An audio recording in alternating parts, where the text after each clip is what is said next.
أعوذ بالله من الشيطان الرجيم. بسم الله الرحمن الرحيم. والذين آمنوا وعملوا الصالحات سندخلهم جنات تجري من تحتها الأنهار خالدين فيها أبدا لهم فيها أزواج مطهرة وندخلهم ظلا ظليلا. إن الله يأمركم أن تؤدوا الأمانات إلى أهلها وإذا حكمتم بين الناس أن تحكموا بالعدل. إن الله نعم ما يعظكم به إن الله كان سميعا بصيرا. يا أيها الذين آمنوا أطيعوا الله وأطيعوا الرسول وأولي الأمر منكم فإن تنازعتم في شيء فردوه إلى الله والرسول إن كنتم تؤمنون بالله واليوم الآخر ذلك خير وأحسن تأويلا. صدق الله العظيم. الحمد لله رب العالمين والصلاة والسلام على سيد الأنبياء والمرسلين أما بعد أعوذ بالله من الشيطان الرجيم بسم الله الرحمن الرحيم والذين آمنوا وعملوا الصالحات سندخلهم جنات تجري من تحتها الأنهار خالدين فيها أبدا لهم فيها أزواج مطهرة وندخلهم ظلا ظليلا. صدق الله العظيم. اللهم صل على محمد وعلى آل محمد وبارك وسلم. رب اشرح لي صدري ويسر لي أمري واحلل عقدة من لساني يفقهوا قولي واجعل لي وزيرا من أهلي آمین یا رب العالمین. ناظرین کرام السلام علیکم ورحمۃ اللہ وبرکاتہ. پروگرام بصیرت القرآن میں خوش آمدید. الحمدللہ آج ہم مطالعہ کر رہے ہیں سورۃ النساء آیات 57 تا 59 کا. انہی آیات کی تلاوت کے ذریعے الحمدللہ قاری سلمان صاحب نے پروگرام کا باقاعدہ آغاز فرما دیا ہے. اور یہ بھی عرض کرتا چلوں کہ آج الحمدللہ پروگرام نمبر 137 آپ کی خدمت میں ہم پیش کر رہے ہیں. روزانہ کی طرح آج بھی ہمارے نوجوان ساتھی اسٹوڈیوز میں ہمارے ساتھ موجود ہیں. قرآن اکیڈمی کراچی میں اس وقت تعلیم حاصل کر رہے ہیں. ملک کے مختلف شہروں سے ان کا تعلق بھی ہے.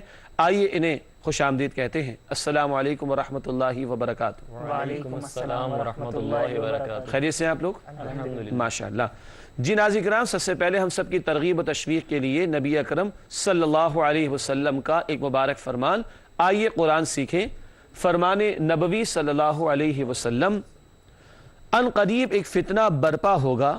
مزید فرمایا اس سے بچنے کا راستہ ہے اللہ کی کتاب قرآن کریم. یہ جامع ترمذی کی روایت ہے اور ایک طویل حدیث ہے جس کو ہم مختلف نشستوں میں آئندہ ایک ایک حصہ اس کا سمجھتے جائیں گے. آج پہلی بات اس حدیث میں کیا آئی؟ اللہ کے نبی صلی اللہ علیہ وسلم نے فرمایا تھا کہ ان قریب ایک فتنہ برپا ہوگا. عرض کی گئی یا رسول اللہ صلی اللہ علیہ وسلم بچیں گے کیسے؟ فرمایا کتاب اللہ کی کتاب کے ذریعے.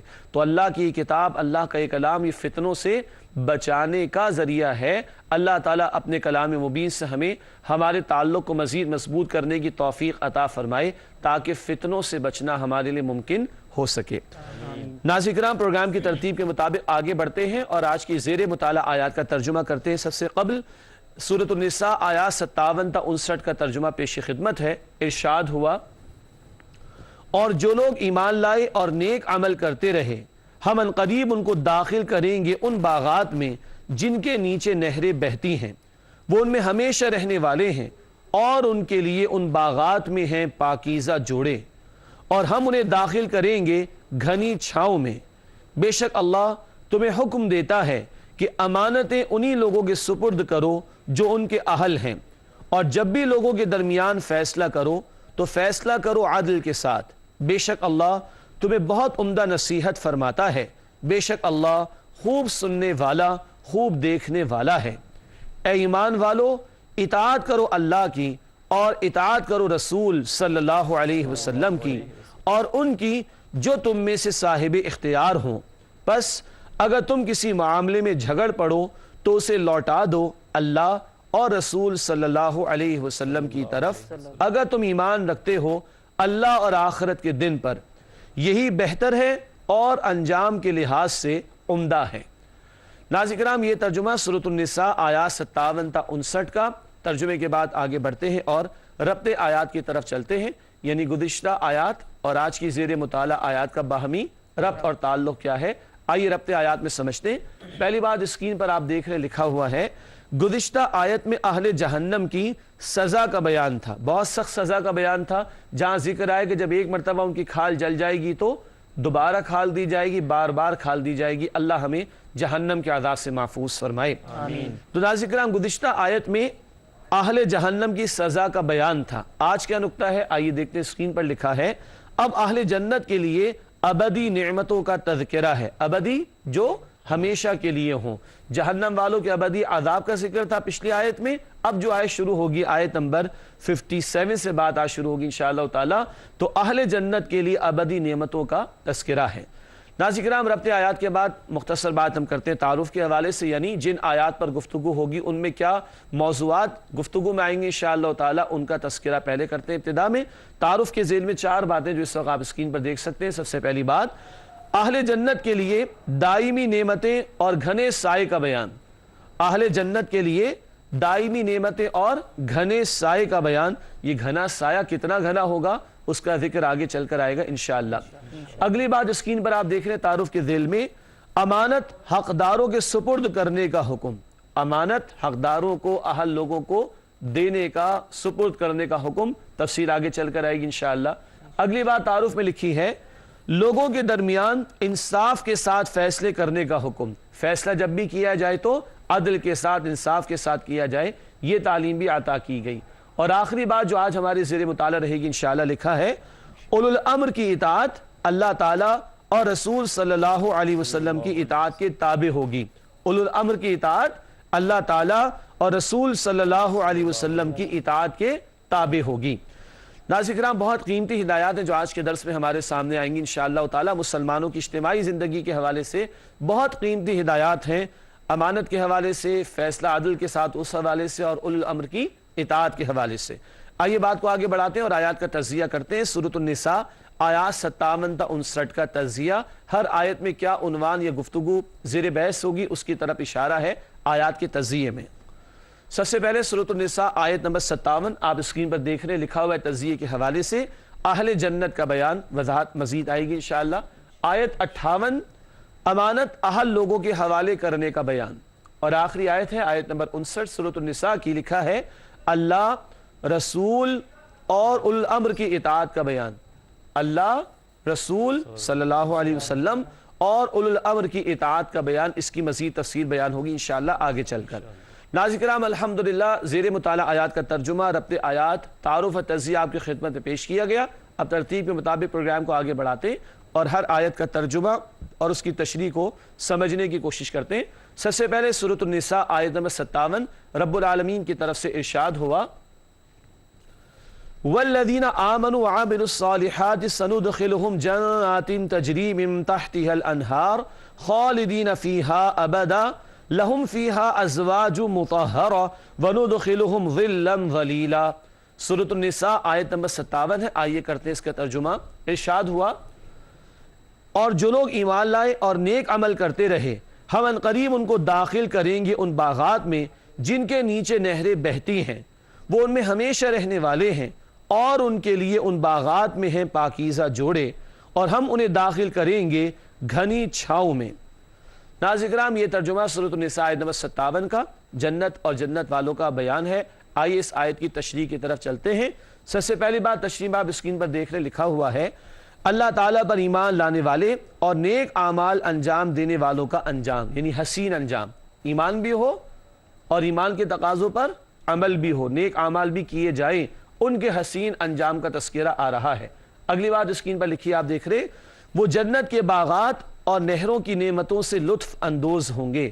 اللہم ربنا اجعلنا منہم، اے اللہ ہمیں بھی ان لوگوں میں شامل فرما۔ یہ بھی سنت ہے نا نبی اکرم صلی اللہ علیہ وسلم کی ناظرین کرام یہ پہلے بھی ذکر ہو چکا، جب جنت کا بیان آتا تو نبی اکرم صلی اللہ علیہ وسلم جنت کا سوال کرتے، جب جہنم کا تذکرہ آتا تو جہنم کے عذاب سے بچنے کی دعا فرماتے امت کی تعلیم کے لیے۔ تو بہرحال لکھا ہے وہ جنت کے باغات اور نہروں کی نعمتوں سے لطف اندوز ہوں گے۔ مزید لکھا ہے ان کے لیے پاکیزہ جوڑے ہوں گے، یعنی وہاں جو جوڑے ہوں گے وہ پاک ہوں گے۔ کیا مطلب؟ اللہ نے ان کو ایمان کی دولت دی تھی، نیک اعمال کی دولت دی تھی، اب اس کے نتیجے میں اللہ نے ان کو پاک کر دیا، صاف کر کے اللہ تعالیٰ جنت میں داخل کرے گا۔ یہ بڑا عجیب جملہ لگ رہا ہے، پاک کرے گا کیا مطلب؟ ایمان والوں سے بھی کچھ ہلکی پھلکی خطائیں تو ہو جاتی ہیں نا، اللہ اس سے بچا کر یعنی پاک کر دے گا، کوئی سزا نہیں دے گا اور پاک کر کے جنت میں داخل فرما دے گا۔ اللہ ہم سب کو پاکیزگی عطا فرمائے اور جنت میں داخلہ عطا فرمائے۔ اس کے بعد بڑی قیمتی بات ہے جو اس مقام پر آئی ہے، جس کی تشریح ہم اسکرین پر آپ کے سامنے پیش کر رہے ہیں۔ لکھا ہے ان کے لیے گہری اور ٹھنڈی چھاؤں ہوگی جو ہمیشہ کے لیے ہوگی، گہری اور ٹھنڈی چھاؤں ہوگی جو ہمیشہ کے لیے ہوگی۔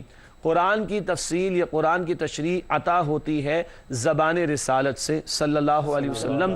اب اس سائے کے بارے میں حدیث پاک میں کیا بات آئی ہے، آئیے اس کو پڑھتے۔ لکھا ہے یہ نبی اکرم صلی اللہ علیہ وسلم کا مبارک فرمان بھی ہے، جنت کے ایک درخت کا سایہ اس قدر طویل ہوگا کہ کوئی سوار لگاتار 100 سال میں بھی اسے عبور نہیں کر سکے گا، کوئی سوار لگاتار 100 سال میں بھی اسے عبور نہیں کر سکے گا۔ جامع ترمذی کی روایت، بات سمجھ آ رہی؟ ایک درخت اور اس ایک درخت کا سایہ اتنا طویل ہوگا کہ 100 برس تک بھی ایک سوار چلتا رہے اس سائے میں تو سوار کا سفر ختم ہو جائے گا، اس ایک درخت کا سایہ ختم نہیں ہوگا۔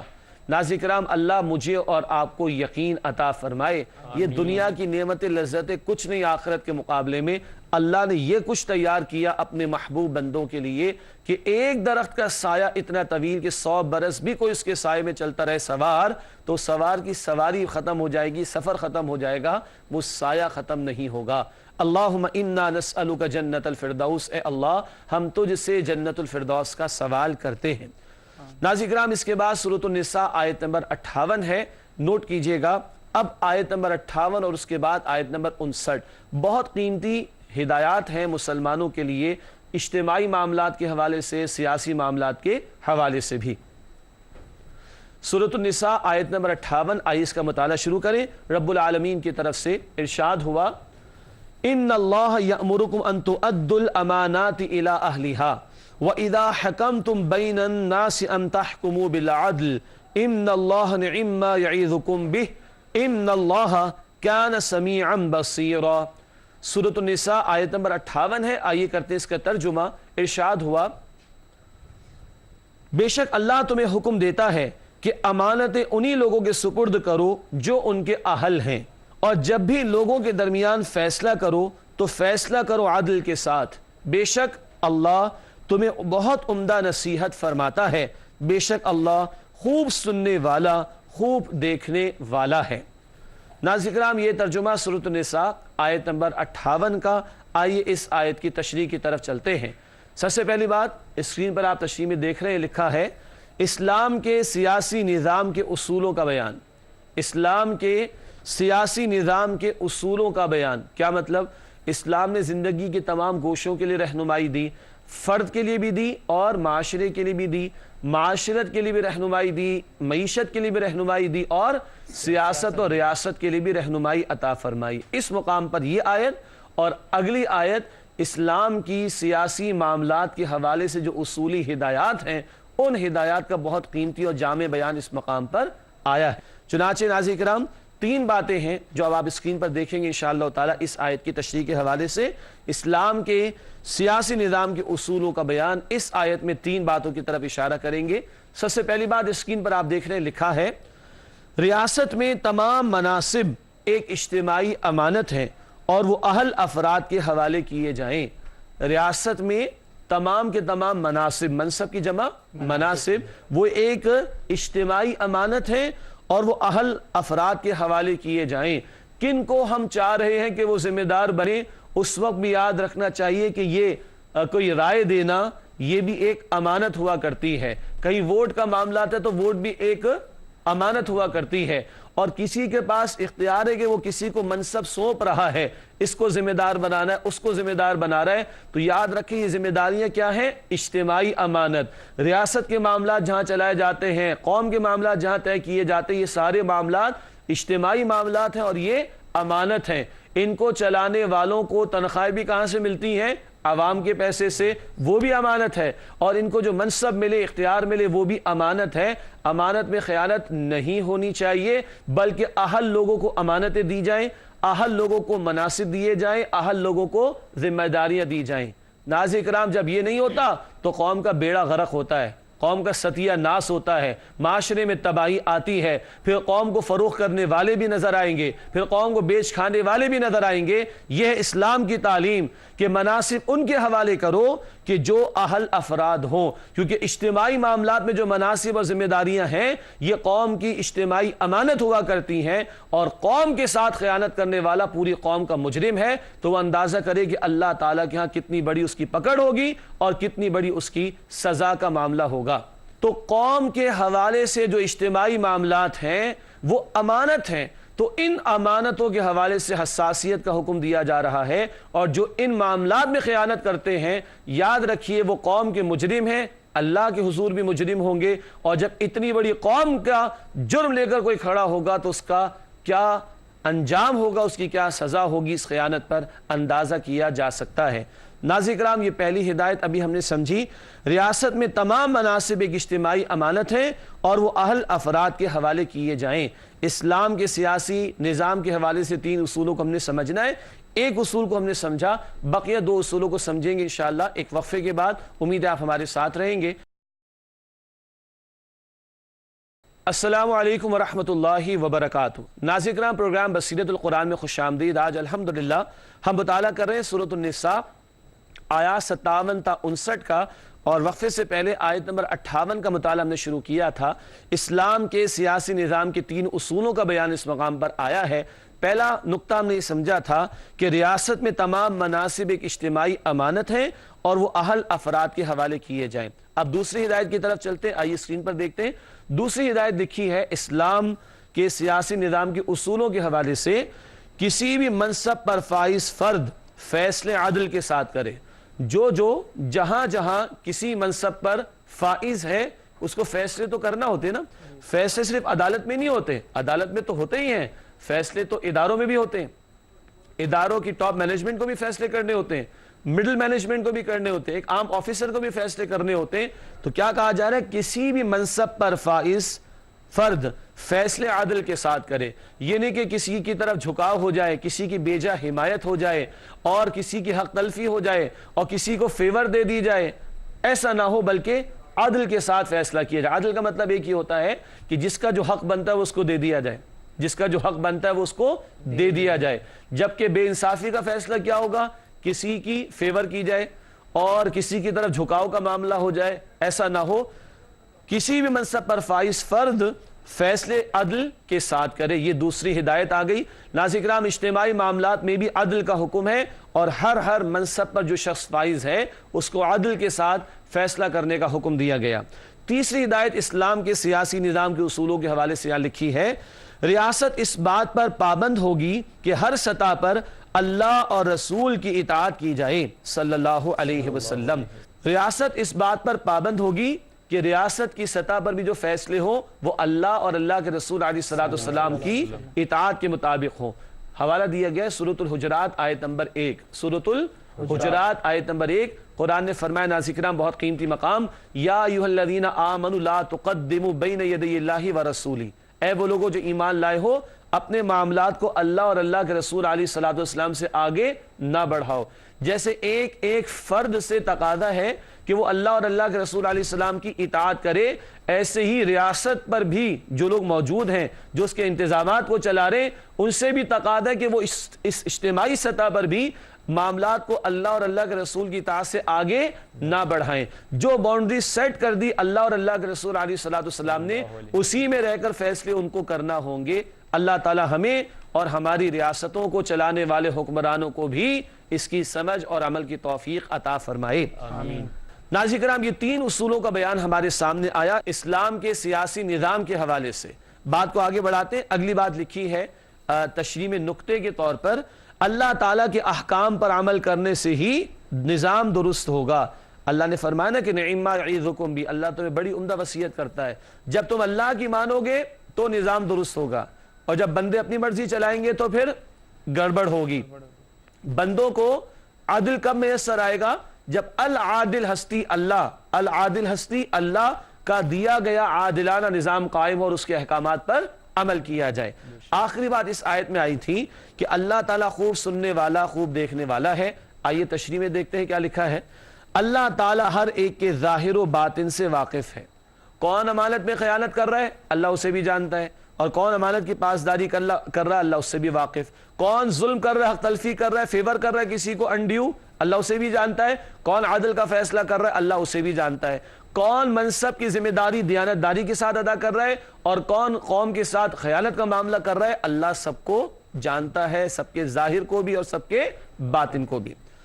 ناظرین کرام, اس کے بعد سورۃ النساء کی آیت نمبر 59 ہے, 59. آئیے اس کا مطالعہ شروع کریں.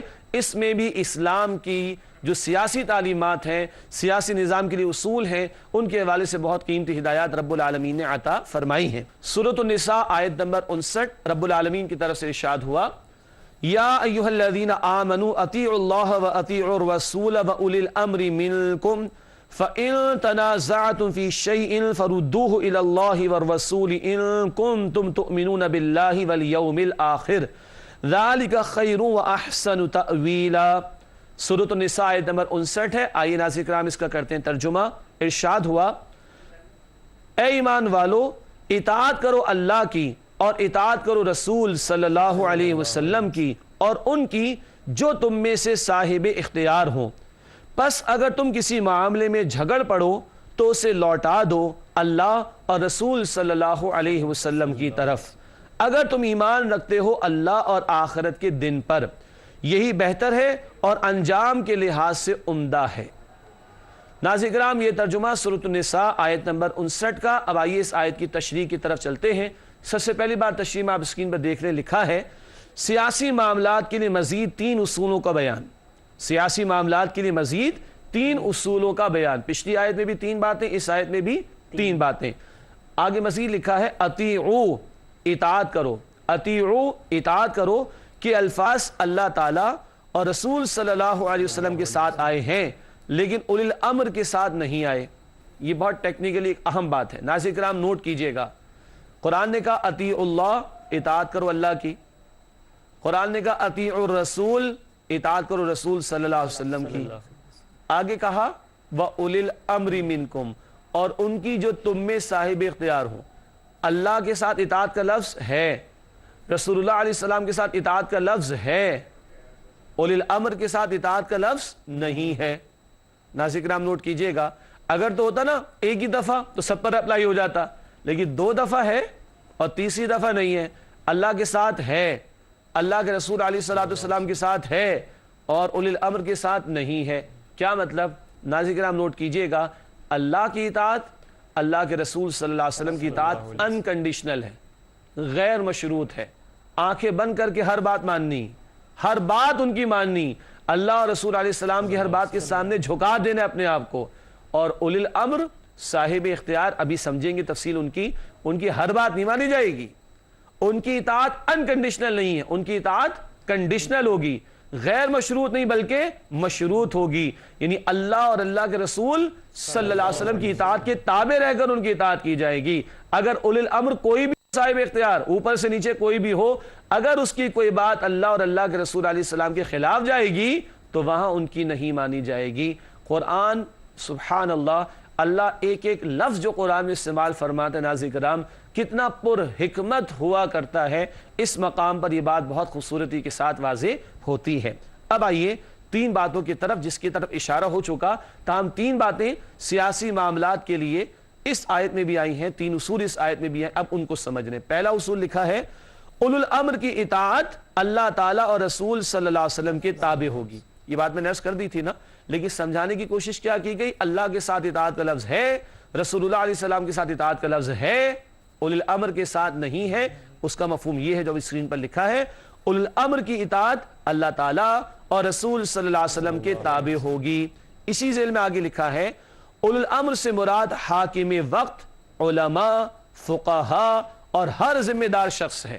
اس میں حکمران بھی شامل، علماء اور فقہا بھی شامل، کیوں؟ وہ دین کی رہنمائی بتاتے ہیں، اس پر عمل کرنا چاہیے ہمیں، اور ہر ذمہ دار شخص، ٹھیک ہے؟ اولاد پر ذمہ دار کون ہے؟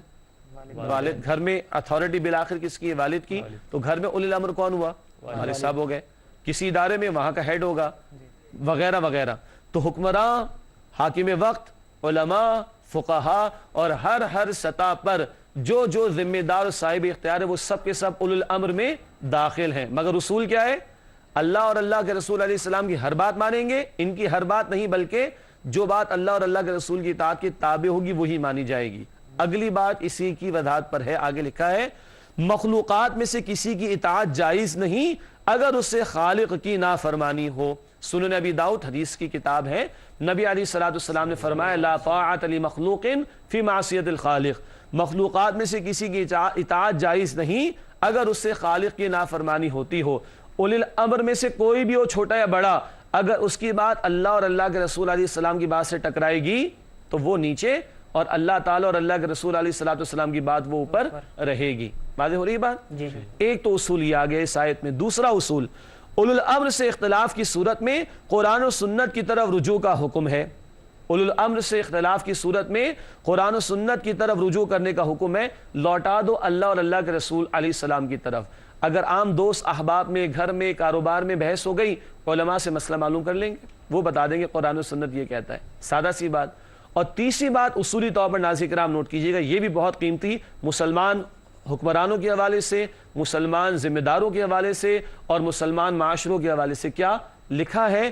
منکم، یہ اولی الامر منکم، منکم کا ترجمہ تم میں سے کی شرط سے واضح کیا گیا اولی الامر مسلمانوں میں سے ہوگا۔ اسی طرح بڑے بڑے مناصب جو ہیں، اہم مناصب اور ذمہ داریاں مسلمانوں کے معاملات کی کس کے حوالے ہونی چاہیے؟ مسلمانوں کے ہی حوالے ہونی چاہیے۔ منکم، تم میں سے کی شرط سے واضح کیا گیا کہ اولی الامر مسلمانوں میں سے ہوگا۔ آخری بات اس آیت کی تشریح میں لکھی ہے، انجام کے اعتبار سے بھی قرآن و سنت کا فیصلہ ہی بہتر ہے۔ کیوں؟ قرآن نے کہا ذالک خیر و احسن تأویلا، یہ بہتر بھی ہے اور انجام کے لحاظ سے عمدہ بھی ہے۔ اس لیے لکھا ہے تشریح میں، انجام کے اعتبار سے بھی قرآن و سنت کا فیصلہ ہی بہتر ہے، قیامت میں جزا و سزا کا مدار اسی پر ہوگا۔ قیامت میں جزا و سزا کا مدار اسی پر ہوگا کہ کون قرآن و سنت پر عمل کرتا رہا اور کس نے خلاف ورزی کی، اسی بنیاد پر آخرت میں فیصلے ہوں گے۔ ناظرین کرام الحمدللہ آج 3 آیات ہم نے سمجھی، مگر تفصیل درکار تھی۔ الحمدللہ سورۃ النساء آیات 57 تا 59 کا بیان کسی درجے میں مکمل ہوا۔ وقت ہے ہمارے نوجوان ساتھیوں کے لیے کہ وہ ہم سے سوالات کریں، آئیے ان کی طرف چلتے ہیں اور معلوم کرتے ہیں کہ وہ ہم سے کیا پوچھنا چاہتے ہیں۔ پہلا سوال چلیں سیدھا سے، جی حارث۔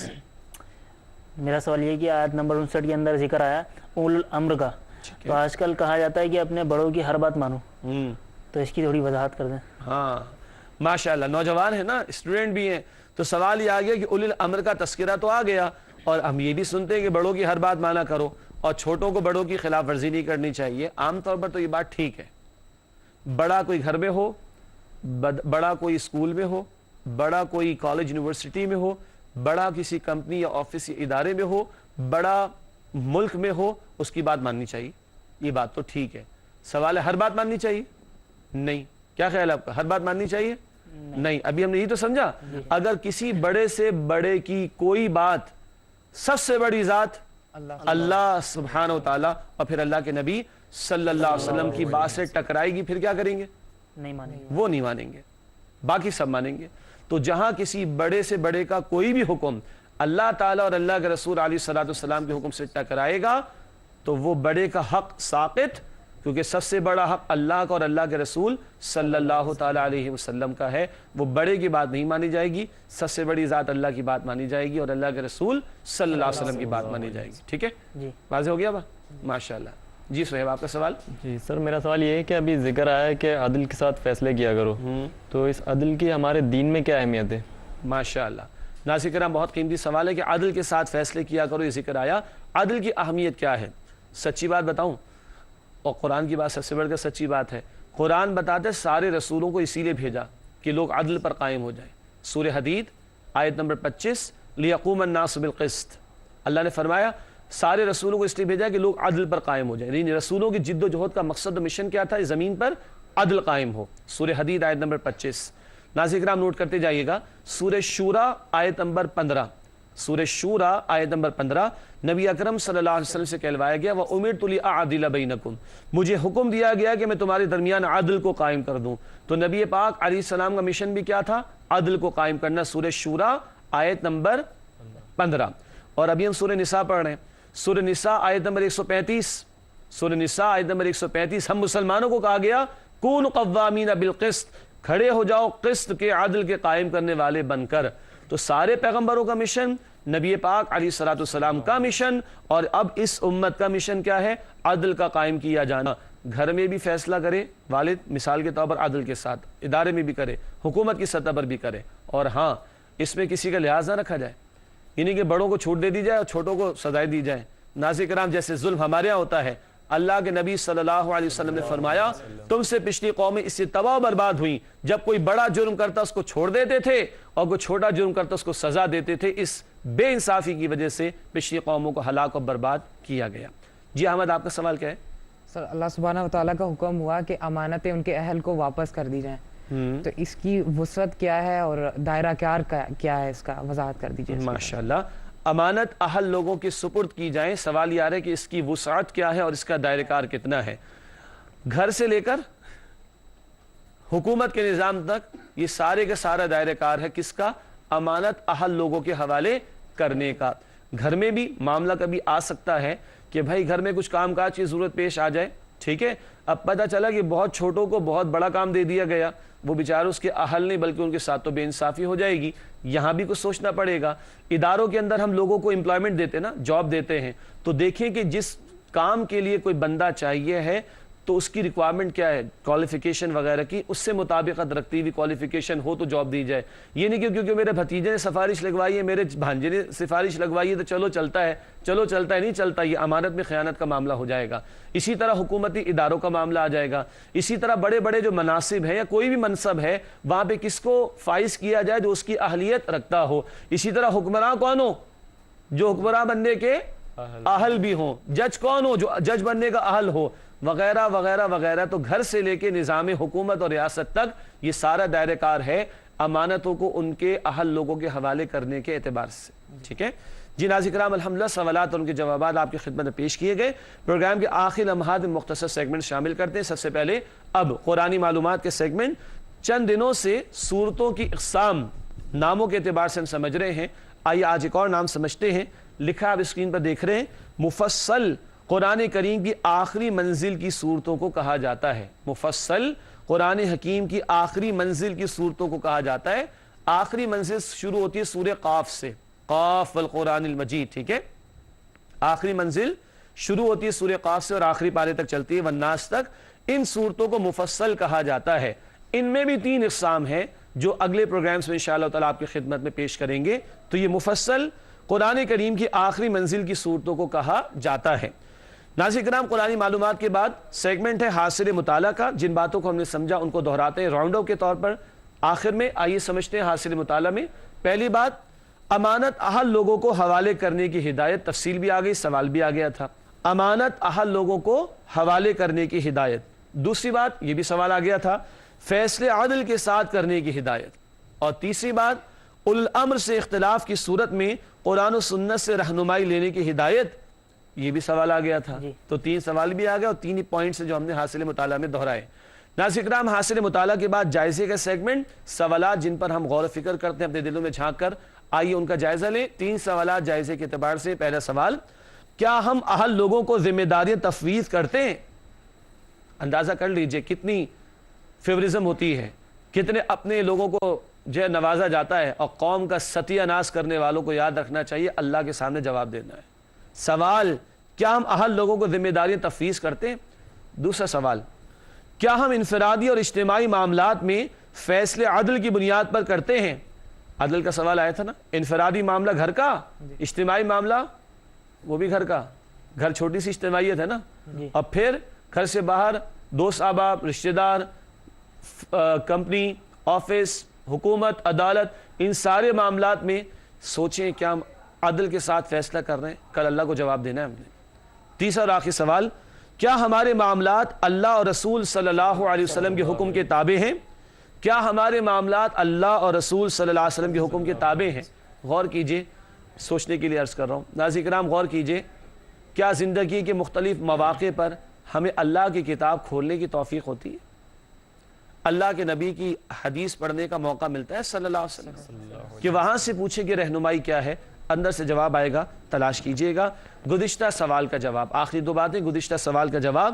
ہم نے سوال رکھا تھا، بہت مشہور آیت کا ترجمہ، سوال اسکرین پر ہے۔ اے ہمارے رب، ہم نے اپنی جانوں پر ظلم کیا، اور اگر تو نے ہمیں معاف نہ فرمایا اور ہم پر رحم نہ فرمایا تو ہم ضرور بے انصاف لوگوں میں سے ہو جائیں گے۔ یہ بات کس آیت میں بیان کی گئی ہے؟ سورۃ الاعراف کا حوالہ ہنٹ کے طور پر دیا گیا تھا، پہلی 100 آیات کا حوالہ دیا گیا تھا۔ سورۃ الاعراف آیت نمبر 23، حضرت آدم علیہ السلام کی دعا اور حضرت حوا کی بھی، ربنا ظلمنا انفسنا وَإِن لَّمْ تَغْفِرْ لَنَا وَتَرْحَمْنَا لَنَكُونَنَّ مِنَ الْخَاسِرِينَ۔ ناظرین کرام، پچھلے پروگرام تک ہم وہ دعائیں پڑھ رہے تھے جس میں ربی، اے میرے رب، یہ کلمات تھے۔ اب وہ دعائیں آپ سے پوچھیں گے روزانہ جس میں الفاظ ہوں گے ربنا، اے ہمارے رب، ٹھیک ہے؟ آج کا سوال نوٹ کیجئے گا، یہ سورہ اعراف آیت نمبر 23، گزشتہ سوال کا جواب درست یہ تھا۔ آج کا سوال نوٹ کیجئے، اسکرین پر موجود ہے۔ اے ہمارے رب، ہماری جانب سے قبول فرما لیجئے۔ یہ بھی بہت مشہور دعا ہے، اے ہمارے رب، ہماری جانب سے قبول فرما لیجئے۔ یہ بات کس آیت میں بیان کی گئی ہے؟ یہ بات کس آیت میں بیان کی گئی ہے؟ پڑھ چکے ہیں، سورۃ البقرہ میں تلاش کیجئے گا۔ آسان کر دیتے ہیں، سورۃ البقرہ کی 100 آیات کے بعد تلاش کیجئے گا تو انشاءاللہ آسانی سے جواب مل جائے گا، جس کا جواب اگلے پروگرام میں آپ کے سامنے پیش کریں گے۔ ناظرین کرام، اسی کے ساتھ ہمارے پروگرام کا وقت مکمل ہوتا ہے۔ آپ تمام ساتھیوں کا بہت شکریہ، اللہ تعالیٰ آپ کو جزائے خیر عطا فرمائے۔ ناظرین کرام، اسی کے ساتھ اجازت چاہیں گے، انشاءاللہ آئندہ پروگرام میں آپ سے ملاقات ہوتی ہے۔ اپنی دعاؤں میں ہم سب کو یاد رکھیے گا۔ وآخر دعوانا ان الحمدللہ رب العالمین، والسلام علیکم ورحمۃ اللہ وبرکاتہ۔ اللہ کا کلام